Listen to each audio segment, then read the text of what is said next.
I'm going to clash the priest down after that suck into a sweep onto the hunter. Clashed him down, sweep both. Whoa. Did I just lighter than air over? Wait, one sec.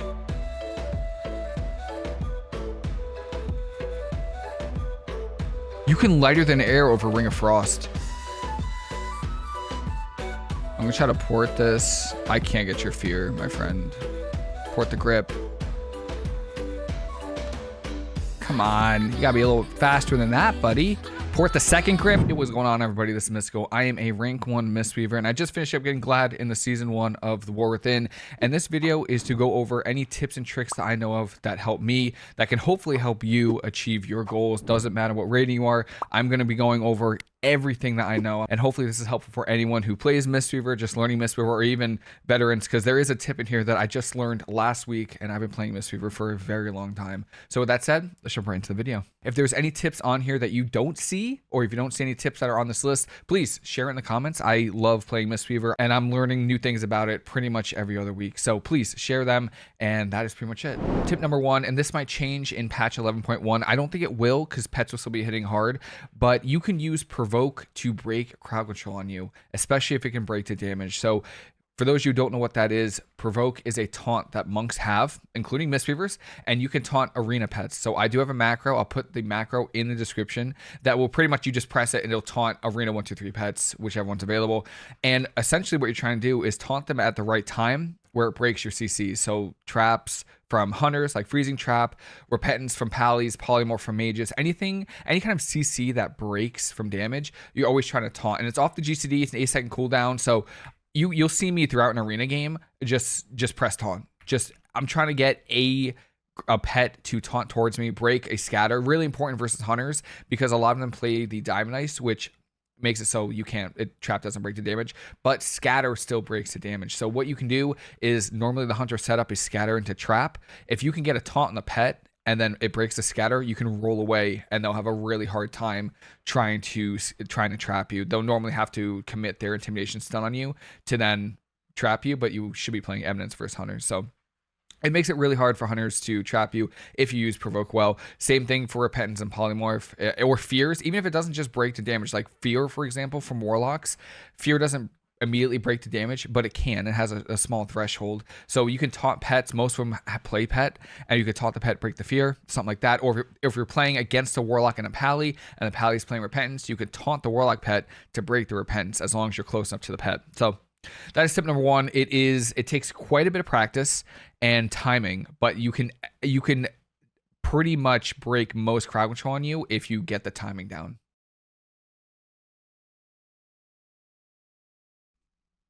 Priest on Zoom. Yeah. Okay, send this dude. Okay. Scattered.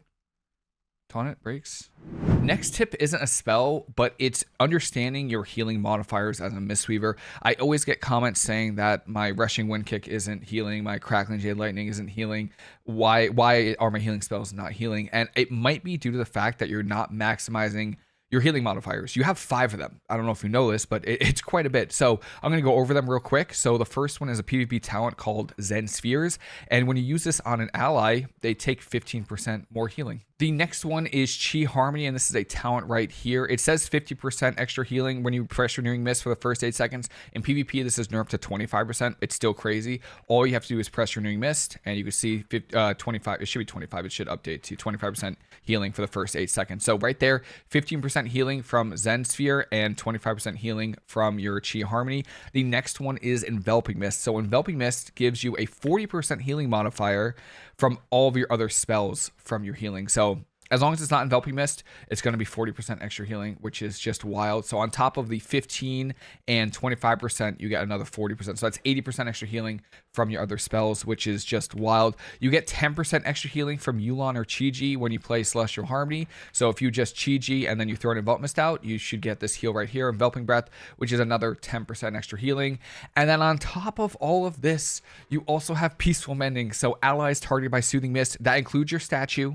Don't forget, there are certain spells where Soothing Mist doesn't count as your statue. Peaceful Mending does count as your statue healing. Your target gets 40% more healing from your Envelop Mist and Renewing Mist. So all these modifiers just stack up, and that's where your healing comes from. A lot of the time, what you're going to want to do is obviously make sure you have Zen Sphere out, right? So that's 15% extra healing. Your Renewing Mist is instant, so you get your Renewing Mist out. That's 25%. And then if you need to, you know, get instant healing, you can Enveloping Mist, get 40% healing into an Instant Vivify, into a Rushing Wind Kick, or Crackle, depending on what you're playing. And also make sure your Soothing Misting and your Enveloping Mist healing will be 40% stronger. So those are the modifiers of Mistweaver. I feel like a lot of that is kind of overlooked. Maybe people aren't maximizing their Chi Harmony. I see that quite often on the Monk Mondays. Chi Harmony is not getting maximized. That's just, it's flat out 25% extra healing. And then also don't forget your Enveloping Mist as well is 40% extra healing on all your other spells. And then your statue is also making Enveloping Mist 40% stronger. So keep that in mind. Modifiers are the bread and butter of Mistweaver. If you're missing out on one, you're obviously not going to be doing as much healing as you should. So just make sure you try to keep them always up and they're a priority in your healing rotation.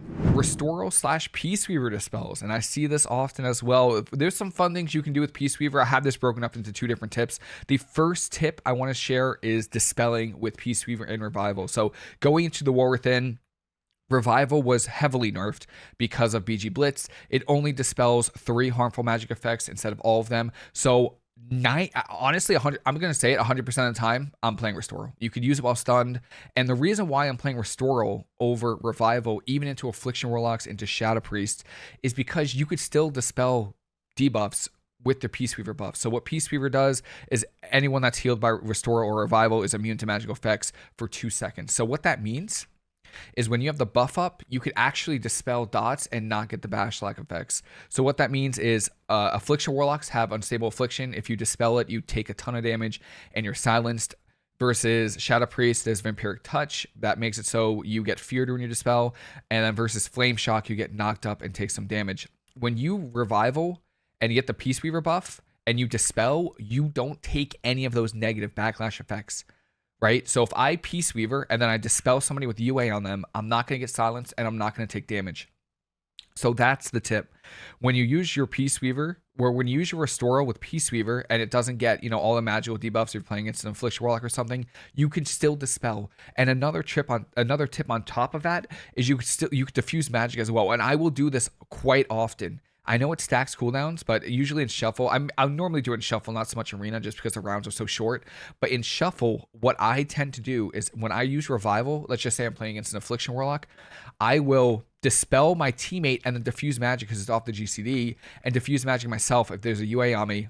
And then all of a sudden, my Unstable Affliction's gone, and my teammate's Unstable Affliction's gone, and basically two people on your team have no debuffs against Affliction Warlock, which is crazy. They lose so much pressure. So keep that in mind. You could still dispel and not get any backlash effects as long as you have the Peaceweaver buff on yourself. Yeah.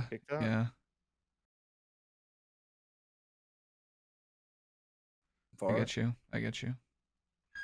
The next Restoral / Peaceweaver tip that I want to do, I kind of want to break it up, is what I'm trying to immune outside of just dispelling, right? So it makes you immune, and anyone healed by Restoral immune to magical effects for 2 seconds. This also includes crowd control and damage. So I just want to give you a list of certain spells, CCs, damage that I'm looking out for when I want to press Revival. So first of all, Polymorph, Fear, Clone, Repentance, Blinding Light, Psychic Scream. Those are the main CCs that normally get used on me when I'm stunned. So these are spells I'm looking out for when I'm stunned. And you can use your sword while stunned, right? That's the main thing about it. That's why you play it pretty much every single game. So if I'm stunned and I see people using cooldowns, and then, you know, I see a mage, I'm stunned by Cheap Shot, and a mage is trying to polymorph me. If I can't port it with Eminence, I'll normally try to revival it. It's always good to get a little 2-for-1 where, you know, the mage has Icy Veins up, and then you can also immune polymorph. So you can immune a little bit of the Icy Veins, you can immune a CC, you can reposition with the Peaceweaver. So that's what I'm always looking out for. As far as damage rotation or damage cooldowns go, Chaos Bolts from Destro Locks are really scary. So if you're ever in like a Hodge or Cheap Shots, a lot of Rogue Lock out there, I'll keep an eye out for Warlock damage. The Chaos Bolts are a little scary. I'll look out for my cooldowns for my teammates, see what they're pressing. If they're not pressing anything, I'll normally just trade my Restore for it. Ret Wings and DK, A-Bomb Limb, and Pillar are also some pretty major ones. Frosty K Goes are very scary with their Blinding Sleet into their Pillar Frost goes, and if you can get the Restore off before the silence, it's even better. So those are mainly the what I'm looking for. There's mage cooldowns too. Frost firebolts are a little scary, stuff like that, but it's mostly that damage. Incarn from boomies is also a little scary. Any kind of magic damage. If you're stunned, you have Restoral, and you see some kind of magic cooldown going out, just be prepared to press it if you don't have Eminence and you're not getting crowd controlled. I mentioned a few times already, but Diffuse Magic is probably one of my favorite defensives in the game for a few reasons. First of all, flat out, it just gives you a damage reduction on magic spells, which is great. I believe it's 60% for 6 seconds, minute and a half cooldown. Can't complain about it. It's really nice. It will most of the time keep you alive if you're being swapped to and you're not stunned or kicked. So that's really good. But there's also a little small things you can do with it that actually makes it even more fun. And in addition to the reduced magic damage you take, it transfers all current harmful magical effects on you and reverses back to the original caster. And that's where the fun is. This is where I thrive. I love this spell so much. So you could reverse dots, right? So you know how I mentioned in one of the previous tips where I Peaceweaver, I Dispel, and then I Diffuse Magic. Well, when I Diffuse Magic with dots on me, those dots go back to the original caster. So if I have UA on me, it'll go onto the Warlock, and I do this all the time. Like Unstable Affliction does quite a bit of damage, and I'm trying to be a little bit more aggressive. I will reverse the UA back to the Warlock, or Vampiric Touch, or Flame Shocks back to the Shaman. So you could do that, which is really nice. You could root druids as well. I do that quite often. You can, when you have entangling roots on you from a druid, it's instant for druids when they're in their incarn form or boomies. You could just reverse the root back onto them, and they're either rooted in place and they can't move, or they have to shapeshift, so they have to use a global for that. And then the most fun one that I use, and this one is the most important one that you're trying to reverse, is Oppressing Roar from dragons. So this makes it so CC on you is 50% longer, and you can actually diffuse magic it back to the dragon and then make CC on them 50% longer. So that is so much fun to do. Keep that in mind. I always, whenever I have it on me, I always try to get long CC on them, especially if they don't have Nullifying Shrouds up.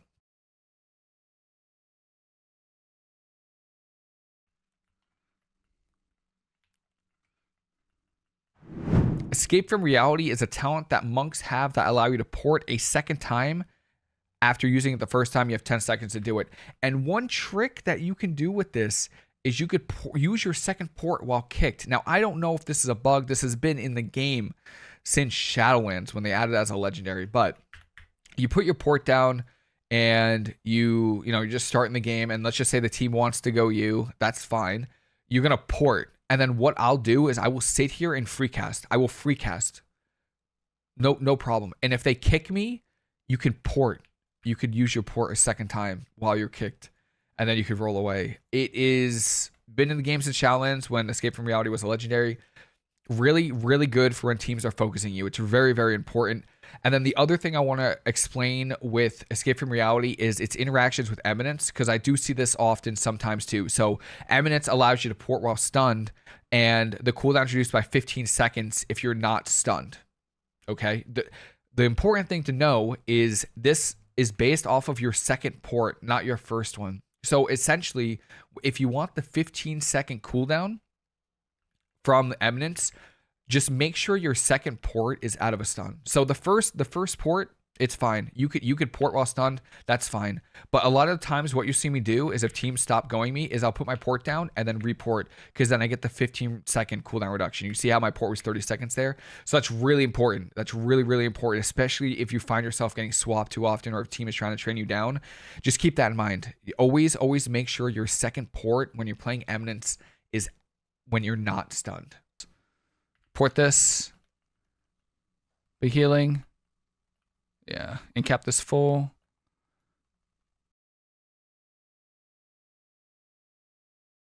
I port. The next thing I want to talk about are a few things with Rushing Wind Kick. So the first thing is, unlike Rising Sun Kick, Rushing Wind Kick is actually nature damage, so it can't be stopped from a lot of defensives. So you can hit through Bop, you could hit through Die by the Sword, you could hit through Rogue Evasion. So keep that in mind. Normally, you can't hit through that, but you can with Rushing Wind Kick. However, there are some other spells that make it not work. So because it is nature damage, Warlock Reflect actually makes it so you can't kick them. It doesn't do damage when they have kick on them or their reverse on them, which is kind of neat. But also make sure it's a smart damaging spell. So it's not going to break crowd control if your team is crowd controlling someone. So for example, if I incap someone and I'm like, oh man, I'm going to do damage to him, it doesn't do damage to them. All right. So there are times, it is actually a little awkward. There are times in arena where I need to wait for a CC to end, or I need to break the CC to do damage.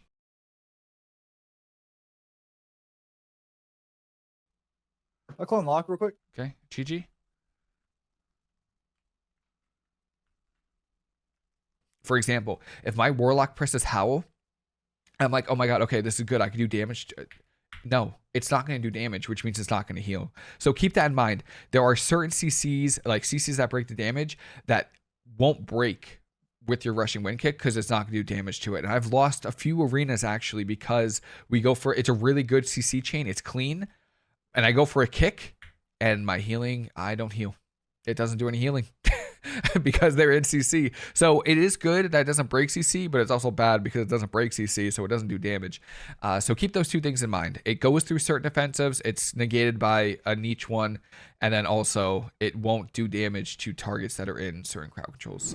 Next up is Grapple Weapon. And there are a lot of different uses for Grapple Weapon. So I'm going to just list certain ways that I use it versus certain specs and classes rather than try to give you a rundown of everything. So versus marksmanship hunters, you can just completely destroy their go with True Shot. So just try to disarm True Shot as soon as you can. Marks hunters, you don't see many of them these days, but I'm sure they'll make their way back into the meta. Versus hunters, versus BM hunters and marksmanship hunters, if you disarm them, they can't kick you. Also, so keep that in mind. A lot of BM hunters out there, if you're playing against like a jungle and the feral already used kick and then you disarm the hunter, you can free cast because the hunter can't kick you. So keep that in mind. Versus warriors, okay? There's a lot of different things you can do with the warrior. The main thing is that warriors will, when they're using their burst cooldowns or if they're trying to be aggressive, they'll try to parry disarms, and that works against melee range disarm. So versus like dismantle from rogues versus other warriors, it actually negates disarm. They're die by the sword. But that doesn't work on Grapple Weapon because it is a ranged disarm. So if a warrior tries to parry and they're trying to use their burst cooldowns, just disarm them. That's fine. The only situation versus warriors that need to pay attention to is Blade Storm does immune Grapple Weapon because they can't be disarmed during Blade Storm. So my tip versus warriors and having to disarm them is always try to Grapple Weapon them out of crowd control. So for example, if I'm playing against a warrior and you know they're using their burst cooldowns, they haven't used Blade Storm yet, you know, and a lot of good warriors, what they'll try to do is they'll try to Blade Storm with the Grapple Weapon midair because there's a travel time. What I'll try to do is I'll always try to sweep first and then go for a disarm because they can't Blade Storm while stunned. And then if they try to trinket the sweep, I'll always try to Grapple Weapon off of it as soon as I can. You can kind of catch them off guard with that when they try to trinket quickly with the sweep, but always try to disarm off of a CC. It doesn't even need to be yours. If let's just say your Warlock fears a warrior and they, you know, you have disarm, I would just disarm them, right? And you could do that to both Fury and Arms Warriors. They both have Blade Storm now, so just keep that in mind. It always feels bad when a warrior Blade Storms your disarm. Versus Death Knights, you could actually prevent their healing, and a lot of the times versus Death Knight teams, if they are the kill target, I'll always play disarm to disarm the DK because they can't use Death Strike while disarmed. So you stop a lot of their healing. It makes them much easier to kill, even though, you know, they're really hard to kill in general, but you can still disarm them and stop a lot of their healing, get some kills on them. And then I mentioned it before, but you could use it while kicked. So Grapple Weapon, really good versus like RMP, Boomy Rogue, Boomy Demon Hunter. So even though Demon Hunters can backflip, it's still really good versus any kind of melee because if you get kicked, you could still disarm the melee, stop some of the damage while you're locked out. Shadowy Duel and Smoke Bomb. In 11.1, we actually don't have to worry about Shadowy Duel because thankfully they have removed it from the game. However, Smoke Bomb is still in the game and Shadowy Duel is still in the game. So I'm going to talk about these tips. First of all, the thing you need to know about Shadowy Duel and Smoke Bomb is that AoE spells work through them, right? Even if you're not in the Shadowy Duel, you can still do AoE damage and healing. So Ring of Peace, Leg Sweep, Rushing Wind Kick, Heal, Shayloon's Gift even, they all work through them, right? So if someone's Shadowy Dueled or Smoke Bomb, I will 100% of the time, what I'm going to do is I'm going to ROP on top of my teammate. And if I can't, if they're still dying or whatever, you can also sweep. Those spells will both work in Shadowy Duel. Now, as far as healing goes, what you can do is you can actually Chi-Ji Thunder Focus Tea into a kick. And that AoE healing from the mastery from your Chi and the rushing wind kick will go through Shadowy Duel, and most of the time you can heal your teammates fine through it. And then if you're really desperate, you could also revival. So if you're stunned or if you don't have any other cooldowns, you can revival through it and also keep your team alive. It also gives them the Peaceweaver buff, so if there's any magic damage from the rogue, it'll immune that as well. So keep that in mind. And then another small trick for Smoke Bomb is if you're channeling Soothing Mist and the rogue presses Smoke Bomb, but you are already channeling Soothing Mist, this keeps channeling. So if this happens, I don't stop channeling my Soothing Mist until Smoke Bomb's over. And then towards the end, I'll try to get Enveloping Mist when the Smoke Bomb ends. But that's a small trick. I've used it a few times. It's not the most healing, but it's better than nothing. The most important thing is you can AoE heal through Duel and Smoke Bomb. So Revival, and then you can actually Rushing Wind Kick to heal while in the Duel. Crowd control order, and I see this often. There's a few ways that you can go about it. There are some situations where I am playing Song of Chi, and that's when I feel like my DPS kind of need a little bit of a bump in our crowd control, or maybe we don't have enough damage to get a kill or something like that, or someone's getting locked down. So the crowd control order that I tend to do is I always go for an in cap into a song, because you can get interrupted on the song, and then the healer can trinket the incap, and then I go for an instant leg sweep off. If you get interrupted on Song of Chi, it's fine. I just go for a leg sweep into a song. But that's the reason why I always go for song before a leg sweep. Because if they trinket, I can instantly leg sweep.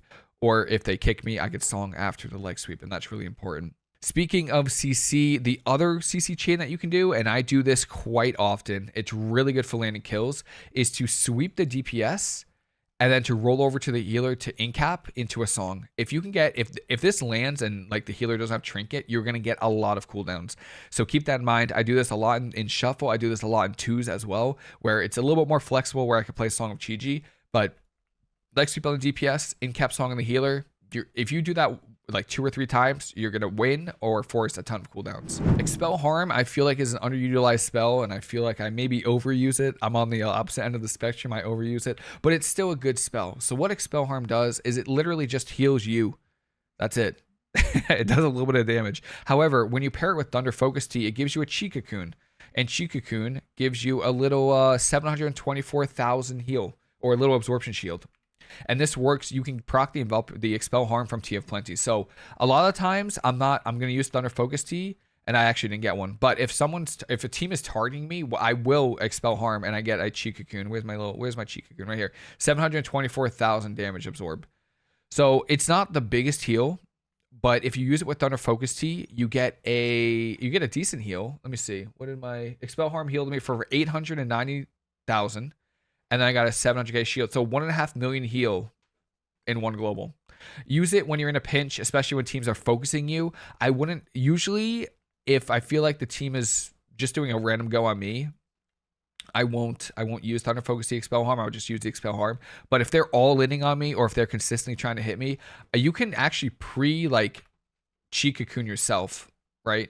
And then keep healing, and then if they don't go you, that's fine, but it's still good. You could also use this before you dispel like an unstable affliction. Let's just say you're playing against an affliction warlock and you're just gonna keep trying to constantly dispel. You could go for a Thunder Focus Tea, like Expel Harm on yourself, get a nice shield, and then dispel. It's good. The absorption shield is really nice. Most of the time that I use it for when I'm dispelling UA, or if teams are making it all in on me, it's just instant heal that you don't have to cast, which is great. Cheat. Full clone on me. I immune this. I'm dead. I stun everything.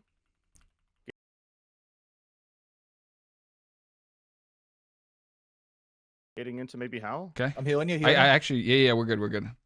Not a spell, but disrupting DK setups is pretty important. I think DKs are really good. I think they're getting nerfs in 11.1, but I still think they're good, and it's just good to know when you queue into good DKs. So the main way to disrupt a DK setup is just know that they death grip into a blinding sleet to get their go. So what you want to do is always stay in range of your port, put your port down, stay in range of port, and then their first grip, you're going to port, and then you're going to reset your port. You're going to poke out because they have 2 charges of death grip, and if they grip you again, you port a second time. If you don't have the timing down and they grip you, try to Thunder Focus Tea mid-air so you get Zen Focus Tea, and then they can't silence you after their blinding sleep, because their blinding sleep's only 3 or 4 seconds. So that gives you time to port out, and they can't silence you. So that's really important. They're kind of annoying to deal with, but if you can get the grip down, the grip timing down, that's fantastic. If you don't have port, Or if you don't have the timing down, I try to Thunder Focus Tea midair, and that way you get Zen Focus Tea, you're immune to silences, and then you can port before they silence you. I'm gonna try to port this. I can't get your fear, my friend. Port the grip. Come on, you gotta be a little faster than that, buddy. Port the second grip. Port this. Big healing. Yeah, and cap this full.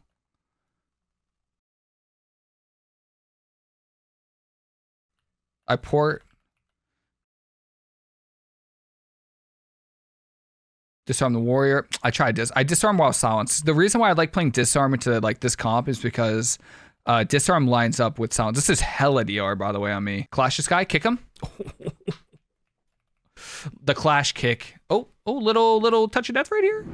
Lighter Than Air is probably one of my favorite talents that's ever been added to Mistweaver. I love it so much. These tips are more for BG Blish / RBGs. The main tip for Arena when it comes to Lighter Than Air, which gives you a dash after you Chi Torpedo, is I Chi Torpedo and try to dash behind pillars. That's the main tip. I use this a lot in Arena. You could also use it to get CC. So if you're not close, you're barely not close enough to get a sweep, I'll dash sweep. And you could do that midair, which is really nice. So those are the main tips for Arena. It's mostly for avoiding CC by going behind a pillar or helping to get CC if the enemy team is barely not in range of you. Just so keep that in mind. For BG Blitz and RBGs, you could use it to cross water. So Arathi Basin to go from Blacksmith to Stables, you can run across the water. You can Chi Torpedo, get your Lighter Than Air buff, and then run across most of the way. You could dash towards the end and then you'll be fine. You could also use it on Gilneas and Twin Peaks across the rivers there too. For knockbacks, you can actually, if you get knocked, you can roll midair and then dash at the same time. And then most of the time, you can avoid being knocked. There is some latency things I have seen where you kind of just dash and then you just drop. So there are times where that, might not work. And then you could do small amounts of flying with it, right? So even though they nerfed it, sadly, they took away our talent. You could still do some flying with Chi Torpedo, especially if you have Tiger's Lust to reduce the cooldown. But for Chi Torpedo, you could all you have to do is roll and then dash and then roll and then dash towards the end so you don't die. But you could do small amounts of flying on like Twin Peaks or Warstring Gulch. Even on the Arathi Basin, you can get from LM to Blacksmith really fast. So there's still little things that you could do to fly across arenas, but obviously you can't do what you did before. This guy's a one-man army, huh? Kind of. Oh.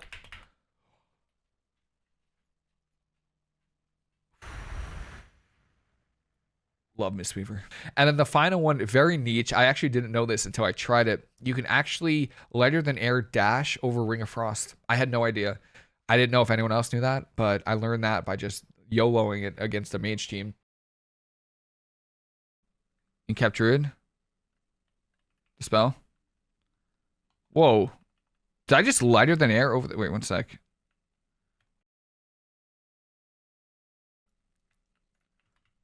You can Lighter Than Air over Ring of Frost.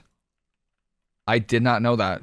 Zen Focus Tea makes you immune to interrupts and silence effects, and you could use this to immune Root Beam from Balanced Druids, which is really nice. It's a very niche thing that requires a lot of good timing, and then hopefully the Boomy isn't paying attention to all of your buffs, but it's really, really nice for being able to immune it, because what you can do is you get Thunder Focus Tea, you get the Zen Focus Tea, and if they Root Beam you, just dispel, because you're not silenced, you can just dispel your root and then walk out, which is great. But you could also use it to immune Unstable Affliction Dispel silence as well. You're still going to take the damage, but you can Thunder Focus Tea dispel UA, and then you don't get silenced, which is great. That's the most annoying part about it, is you take damage and then you also get silenced, so it's really hard to recover. But this makes it so you can't get silenced, which is really nice.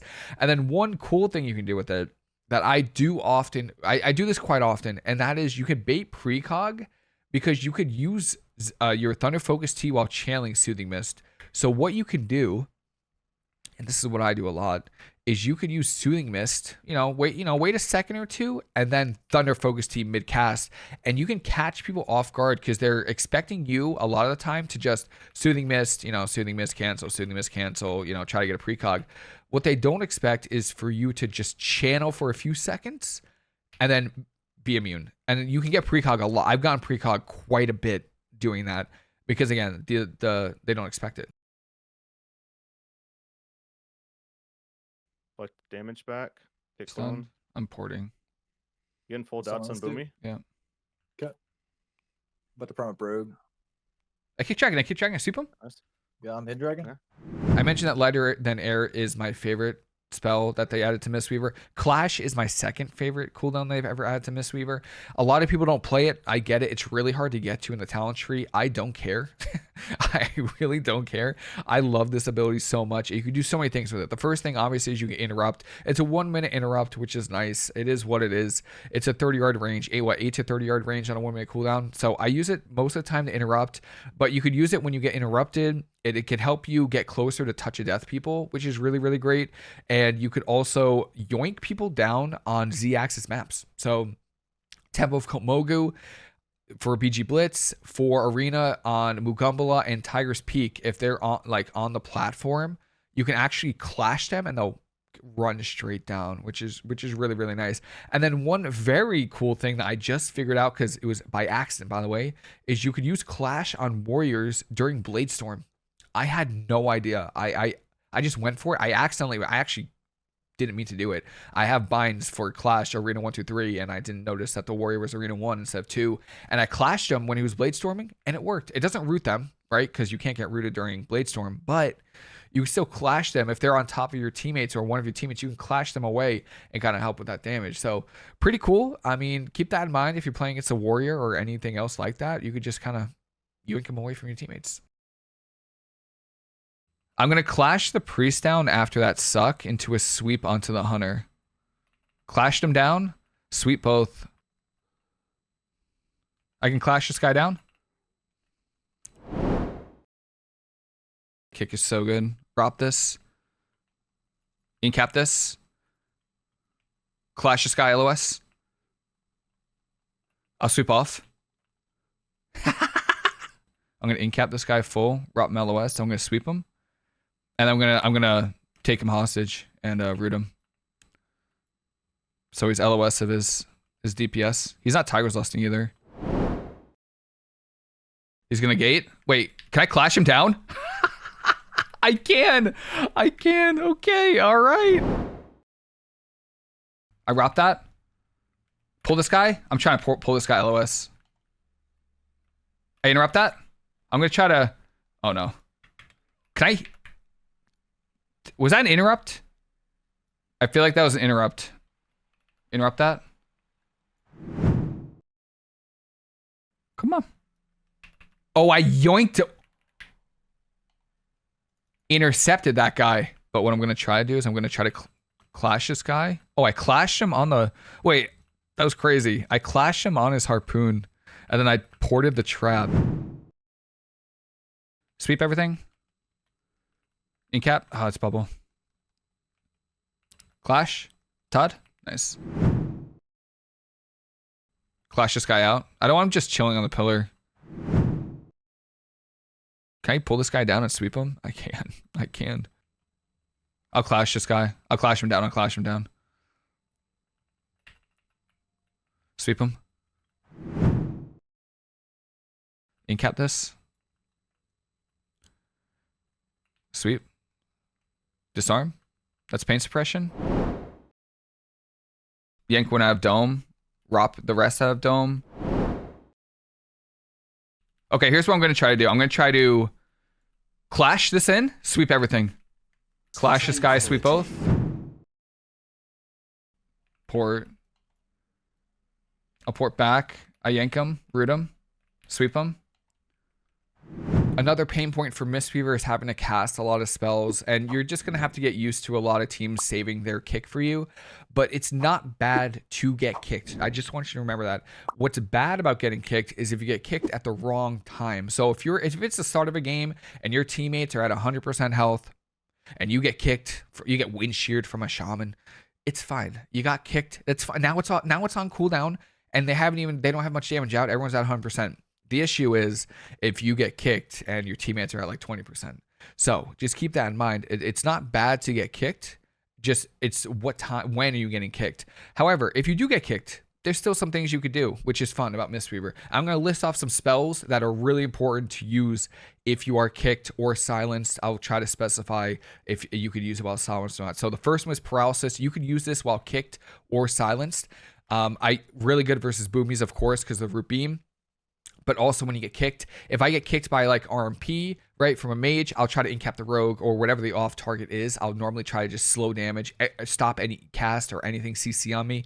I'll do whatever I can to just wait out that interrupt, and then I can start healing again. You could also disarm. So if you're playing against melee caster and you're playing disarm, again, versus rogue boomy, I see a lot. If I get root beamed, normally my first thing is to incap the boomy, and then I'll disarm the rogue while root beamed. And it pretty much shuts down their go. Normally they'll try to cloak or trinket something to get more CC. You can also just roll when you're kicked or silenced. So if you get kicked, always try to reposition, never stand still. Always just try to reposition. You could use clash when you're kicked, so that's fun. You could use it to interrupt or root at a melee, which I've done quite a bit. You could use Tiger's Lust. So if you get kicked or silenced, or no, you cannot use Tiger's Lust while silenced. You could use it while kicked, and let's just say most of the time if teams are kicking you, they're probably gonna go you. You could just Tiger's Lust and go get around a pillar, which is really, really nice. You could also leg sweep when you're kicked or silenced. So if, again, a lot of the times if you're kicked, you might have to peel for yourself. Just sweep everybody, try to roll away and dash, and then it creates some distance between you and the other team. And then finally, if you're silenced, you can rushing wind kick. Again, very useful versus those assassination rogues with Garrote, root beams from the boomy, also silence from Shadow Priest. You can kick while silenced. So that means you can heal while silenced, which is normally all you need. You just need a little heal, and you can keep your team alive after the CC is over. So again, it's okay to get kicked as long as it's not at the wrong time. That's pretty much it. Always try to fish for precogs. If everyone's at 100% and you have time to juke, just try to, tap your Soothing Mist, try to get a precog, maybe make the cast go a little longer and then fake it, but always try to go for those precogs. And if you get kicked, you have tools to deal with it. One small tip, now that we're talking about Tiger's Lust a little bit, is don't sleep on it. It's a really, really, really good tool versus teams that have a lot of slows and roots, those rogues, the mages, the freaking DKs, the ferals, anything like that have just the slows all the time. It's really, really good, and it saves you a dispel. So for example, I use this example a lot. If you're playing against a Frost Mage or just a mage in general, you don't want to dispel Frost Nova on your team, because then the mage can get full polymorphs that you don't have dispel. What you want to do is you want to Tiger's Lust to get rid of the root, and that way you have dispel for any polymorph. So keep that in mind. It also helps your melee have a lot of uptime. Very, very useful in shuffle as well. Even though it's not like an insane freedom, giving your melee just a little bit more uptime and speed allows them to have more damage, which is the most important thing. Finally, the last tip, shout out to Chef Curry, the RBG/BG Blitz God Mistweaver, for teaching me this one, because I didn't know that this was a thing. So Mighty Ox Kick is used in BG Blitz a lot. I use pretty much every single map in BG Blitz. It's just a nice interrupt, and you could just do some pretty fun things with it. Most importantly, on Lumbermill and Eye of the Storm, you can actually knock people. What I didn't know is if you want to knock somebody, they get knocked when they're CC'd, they get knocked in the direction that they're facing. And I had no idea that was a thing. So if you have somebody, let's just say this guy's standing still, and this guy's CC'd, if I incap and then go for a kick on him, he's going to get knocked in the direction that they're facing. So they're going to go behind me. So if this is the LM right here, the edge, and I want to knock them backwards, they have to be facing that direction. If I went to go knock this guy right here and he's facing away from me, he's going to go forward instead of backwards. Hopefully that makes sense, because I had no idea that was a thing. I was just kicking and always hoping that people would get knocked behind me. But it all comes down to is if you can crowd control them like an incap and they're facing the right direction, you can knock them in. You can knock them off LM or Eye of the Storm, which is really, really nice. So that is the one trick that I learned recently, which is very nice. I'm going to dispel with Peaceweaver up. Can I sweep this into a knock? Can I incap him? One sec. Rop you? Oh, thank God. All right. He's pieced out. And that is everything that I have in my arsenal for tips and tricks for Mistweaver. If I missed one, or if anyone has one, please feel free to put it in the comments below, because I would love to know more ways to just outplay people on Mistweaver. I love Mistweaver so much because there's so many things that you can do on it that I feel like you can outplay people with. So that is it for me. If you have any questions at all, please let me know. I am more than happy to answer any questions you might have. And that's it. Hope everyone has a fantastic rest of the day. Hope you enjoyed the video, and I'll see you later.